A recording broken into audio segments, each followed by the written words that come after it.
Bro, Karthika express பற்றி போடுங்க. போட்டுருவோம். கபடி மேட்டுக்கு வெளியே சைலண்ட்டாக இருக்கிற இவங்க கபடி மேட்டில் ஆப்போனண்ட்டை சைலண்ட் ஆக்குவாங்க. 2008 நவம்பர் 26 கண்ணகி நகரில் பிறக்கிறாங்க கார்த்திகா எக்ஸ்பிரஸ். கார்த்திகாங்கிறது தான் இவங்களோட பேர். கார்த்திகா எக்ஸ்பிரஸ்ங்கிறது இவங்களோட பட்டம். பட்டம் வாங்குற அளவுக்கு பயங்கரமான பிளேயர் கார்த்திகா எக்ஸ்பிரஸ். ஒருத்தரோட வெற்றி அவங்களுக்கு மட்டும் புகழை தேடி கொடுத்தா அது சாதாரண வெற்றி.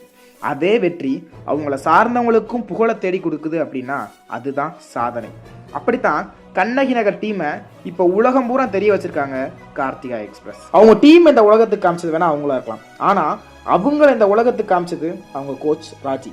இந்த இடத்துல அவருக்கான கிரெடிட்ஸ் கொடுத்தே ஆகணும். ஏன்னா அவர் இல்லாட்டி நான் இப்போ இவங்களை பற்றி பேசியிருக்க மாட்டேன். இவங்களோட சாதனைகளை பற்றி சொல்லணும் அப்படின்னா கேலோ இந்தியாவில் சில்வர் மெடல் வாங்கினது மட்டும் இல்லாமல் மொத்தம் 11 நேஷனல்ஸ் விளாண்டுருக்காங்க. அது மட்டும் இல்லாமல் இவங்க தான் தமிழ்நாடு டீமோட கேப்டன். அவங்களோட பெர்ஃபார்மன்ஸை பார்த்து ரயில்வேஸ்லேருந்து ஜாப் ஆஃபர் பண்ணாலும் அதை மறுத்துட்டு தான் கண்டிப்பாக இந்தியன் டீமுக்காக விளையாடுவேன்னு வைராக்கியத்தோடு இருக்காங்க கார்த்திகா எக்ஸ்பிரஸ்.